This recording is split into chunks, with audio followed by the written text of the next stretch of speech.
Today we're going to be working with TedHair, and they literally have some of the best quality hair. So when you want that hair that's luxury, give you that luxury feeling, that real soft, smooth, silky look, this is going to be the company that you want. We got a 13x4 20-inch frontal. So we're going to be properly bleaching the knots of this frontal. I kind of take about a whole scoop and a half.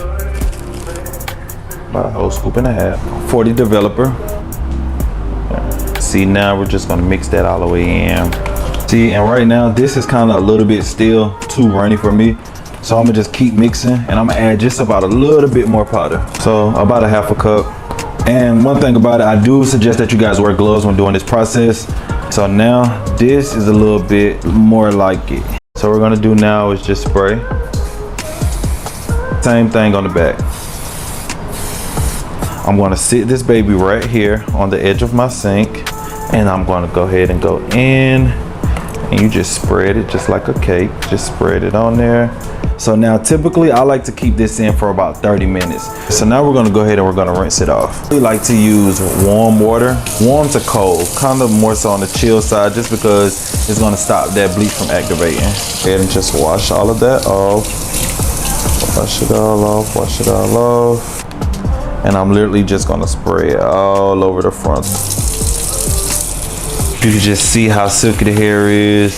You can just see how smooth it is, just like effortless. So we're gonna go ahead and I'm gonna just take a little bit of this, and we're gonna just wash our frontal. So there's no particular way on washing it. There's no right or wrong way of washing it. Just gonna basically run your hands through it. I go in with the conditioner. This is the silicone conditioner. So what I do is just a frontal, you don't need that much. It's gonna take about a nice scoopful. And you're gonna go in, and I just literally ball it all up, get it all moisturized. But this is the key to keeping that hair nice and silky. So when you press it out, it's just like giving exactly what it needs to give. So normally I'll let this sit for a minute or two, but you can go in literally and go ahead and wash it out. Just wanna make sure you get it all saturated. So initially, all of this right here in the front of the frontal, we're gonna go in and we're gonna do all of our plucking. So if you guys definitely wanna see more tips on how we're gonna change this look and make it to a sleek install, definitely make sure you subscribe to the next channel.